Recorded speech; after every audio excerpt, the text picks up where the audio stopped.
A Procuradoria Regional Eleitoral manifesta-se pelo conhecimento e desprovimento de ambos os recursos, manifestando-se, em conclusão, pela manutenção integral da sentença recorrida. É o relatório, presidente. Com a palavra, doutor Gabriel, pelo prazo regimental. Excelentíssimo senhor presidente, procurador regional eleitoral, eminente relator, demais membros dessa corte, funcionários e servidores dessa casa, aos quais eu alegro muito voltar após 5 anos para subir essa corte pela primeira vez em pé, para poder falar após o afastamento para tratamento de saúde. Então me alegra muito a forma como eu fui recebido em cada um dos gabinetes, por cada um dos servidores. Então eu queria deixar registrado essa alegria de estar aqui hoje com vocês. Muita tranquilidade também para falar sobre esse caso, porque é muito atípico, doutor Alexandre, ter que subir essa tribuna e não ter que falar de fatos. Nós vamos falar hoje aqui sobre enquadramento jurídico. O contexto, a cidade de Anhanguera, o menor colégio eleitoral de Goiás e o terceiro menor do Brasil, sempre com campanhas totalmente acirradas, a diferença de votos sempre mínima. No caso das eleições de 2016, presidente, 24 votos foi a diferença entre o primeiro e o segundo candidato. A disputa lá, voto a voto. O contexto, não sou eu que disse isso, a sentença afirmou isso de forma peremptória. As provas são uníssonas em demonstrar que o investigado Francisco da Silva, na condição de prefeito de Anhanguera à época, disponibilizou uma ambulância do município para transportar os eleitores Danilo e sua esposa Emanuele, tão somente para que esses pudessem votar no pleito eleitoral realizado. A sentença reconhece, aplica a conduta vedada, mas diz que não há gravidade ou comprovação de que houve a captação ilícita de sufrágio. O contexto, nessa cidade que se disputa o voto, voto a voto, um por um,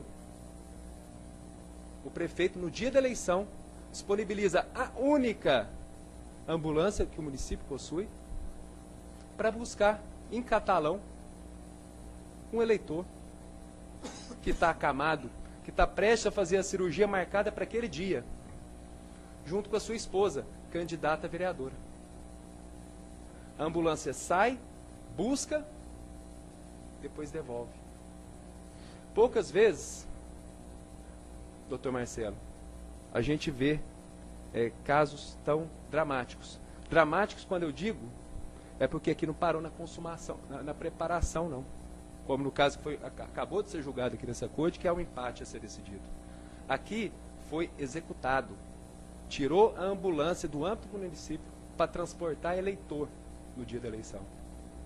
Ainda bem que nenhuma munícipe daquele município teve um problema sério, um acidente, porque senão o prefeito estaria respondendo por um outro tipo de crime, que não o eleitoral.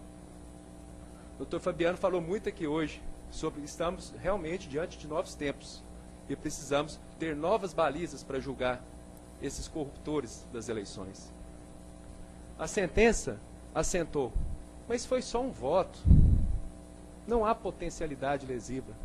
E aqui, doutor Alexandre, com todo respeito, aqui foi uma compra de voto qualificada, porque ele buscou justamente uma candidata a vereadora.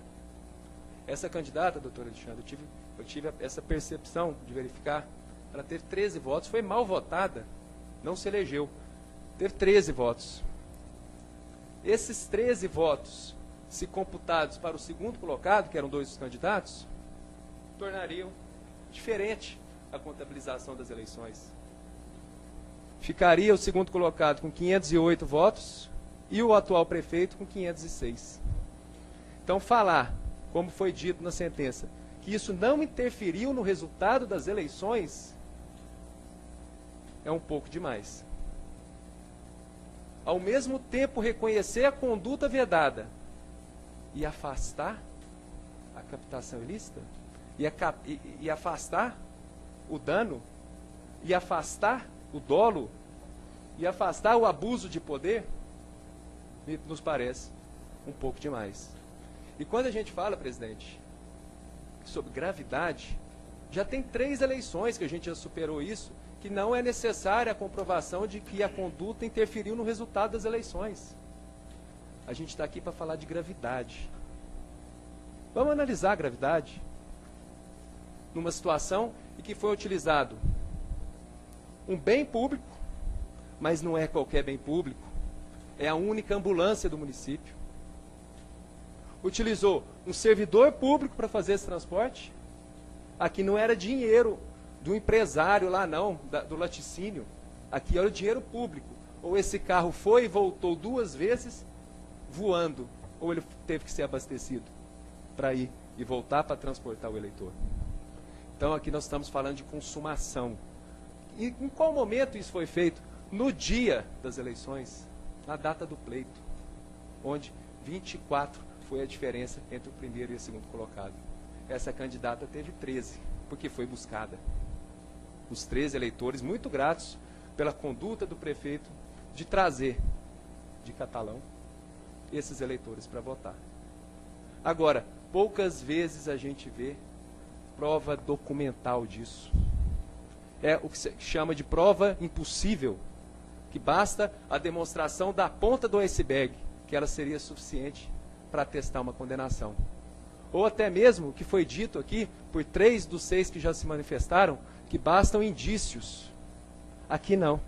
Aqui nós temos a prova objetiva, e ela está nos autos. Porque durante a instrução, foi requerido prontuário médico desse senhor que estava hospitalizado em Catalão. E da leitura do prontuário que está nos autos, consta, às 7h35 da manhã, doutor Fernando, encaminhado à cidade de Anhanguera para realizar votação, estando o médico assistente ciente. Ele não foi de alta, ele não foi passear. Ele foi para votar, fazer o exercício do voto. Muito bonito. Não com bem público, não com ambulância do município, não com recurso público, a partir de um servidor que teve que ser deslocado para isso. Então, se isso não foi entendido por essa corte como grave, eu tenho dificuldades em verificar quando haverá esse enquadramento. Um eleitor no município de Anhanguera, numa proporção, percentualmente é menos do que 100 eleitores em Goiânia. Lá, isso faz toda a diferença, principalmente para a esposa que acompanhava o marido, que teve 13 votos nas eleições. Isso alteraria o resultado do pleito. Essa vereadora, candidata, foi contemplada. Hoje ela é servidora comissionada. E a convicção é de que teve um preço em Anhanguera por essas eleições. 10 mil UFIRs.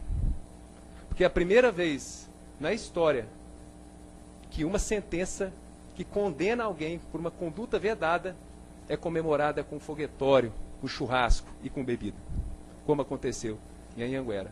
E é essa a mensagem que esse tribunal deve passar em sentido oposto, de que não se tolerará nem para 1, nem para 10, nem para 1000 votos a conduta de tirar um bem público da disponibilidade do município, abastecido com dinheiro do município, para transportar eleitor no dia da eleição, cuja autonomia é única e exclusiva da Justiça Eleitoral. E por que não solicitaram? Pelo receio de que fosse indeferido. E esses 13 votos não se reverteriam nas urnas. Ele perderia a eleição. Valeu a pena. A mensagem que a sentença deu é de que valeu a pena correr todo esse risco. Custou 10 mil UFIRs essa eleição em Anhanguera. E é com todas essas balizas que nós estamos falando unicamente sobre enquadramento, é que a gente postula essa corte que reveja a sentença e ao Procurador Regional Eleitoral que possa rever o seu entendimento, caso assim entenda, para que ou se afasta tudo, tira a conduta vedada, mas se reconheceu a conduta vedada e falar que não é grave, aí nos parece justamente o que o doutor Fabiano, contrário ao que o doutor Fabiano acabou de dizer nessa corte. Nós estamos em novos tempos, Precisamos de novas condutas e é isso que se espera dos candidatos e da lisura que se espera do processo eleitoral. Muito obrigado. Muito obrigado, doutor Gabriel, pela sua participação. Gostaria de dizer que é bom vê-lo com saúde, né? E uma belíssima sustentação que Vossa Excelência nos oferece. Passo a